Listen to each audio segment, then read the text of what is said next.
हरे कृष्णा, राधे राधे। स्वागत है आप सभी का गोविंद भजो चैनल पर। आज हम सुनेंगे दशामाता व्रत की तीसरी कथा। एक सास बहू थी। एक दिन सुबह सुबह सास ने बहू से कहा कि जाओ आग लाकर भोजन बनाओ, बड़ी भूख लगी है। बहू हाथ में कंडी लेकर आग लेने गांव में गई।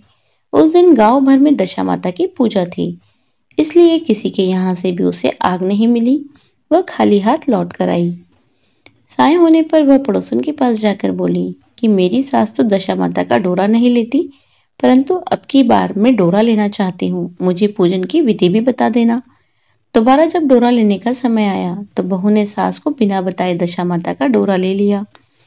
9 दिन वह किसी न किसी बहाने पड़ोसन के घर जाकर कथा सुनती रही। 10वें दिन उसे चिंता सताने लगी कि अब मैं पूजा कैसे करूंगी। वह मन ही मन दशामाता का ध्यान कर सोचने लगी, आज सास कहीं बाहर चली जाए तो मैं शांतिपूर्वक पूजा कर लूं। दशामाता की कृपा से सास बहू से बोली, मैं आज खेतों में जा रही हूँ, यदि मुझे आने में देर हो जाए तो तुम मेरे लिए खाना खेत पर ले आना। बहू के मन की मुराद पूरी हो गई। वह तो यही चाहती थी। उसने सास से कहा कि आप निश्चिंत होकर जाइए, घर का सारा काम मैं निपटा लूंगी। सास के जाते ही बहू ने स्नान कर दशामाता की पूजा की। इसके बाद वह पूजा की सामग्री मिट्टी के गोले में रखकर उसे सिलाने के लिए ले जा ही रही थी कि उसकी सास खेतों से वापस आ गई। सास को देखकर बहू ने जल्दी से उस गोले को मटकी में छिपा दिया। उसने सोचा कि उचित समय आने पर गोले को दही से निकालकर विसर्जित कर आऊंगी। सास ने आते ही बहू से कहा, तुम मुझे खाना देने क्यों नहीं आई?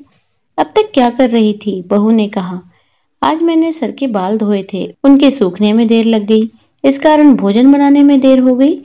मैं थाली लगाती हूँ, आप गुस्सा त्याग कर भोजन कीजिए। सास का गुस्सा कुछ ठंडा हुआ। वह पैर धोकर चौके में बैठ गई। वहां उसका बेटा भी आ गया।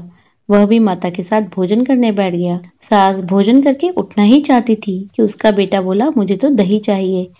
सास ने बहू से दही देने के लिए कहा। बहू बोली, मैं तो रसोई में हूँ, आप ही इनको दे दीजिए।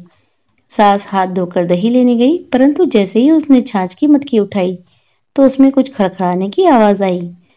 उसने हाथ डालकर देखा तो उसे एक बड़ा सोने का गोला मिला।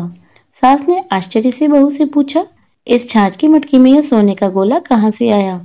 इसे तुम कहाँ से चुरा कर लाई हो? यहाँ क्यों छिपा रखा है? मैं समझ गई कि इसी वजह से तुम छाछ देने नहीं उठी। इसका भेद बताओ। बहू बोली, मुझे कुछ नहीं पता, मेरी दशा माता जाने। मैंने आपको बिना बताए दशामाता का डोरा लिया था, उनकी पूजा की थी। आपके आ जाने के कारण मैं डोरे को विसर्जित करने नहीं जा सकी। आपके डर से मैंने इसे छाछ की मटकी में छिपा दिया था। दशामाता ने इसे सोने का बना दिया है, मैं इसमें क्या कर सकती हूँ? सास ने बहू को गले से लगा लिया और कहा, अब मैं भी तुम्हारे साथ डोरा लूंगी और विधिवत व्रत और पूजा किया करूंगी। हे दशामाता, जैसे तुमने इनको दिया वैसे ही सब भक्तों पर कृपा करना। बोलिए दशा माता की जय। यह थी आज की कथा।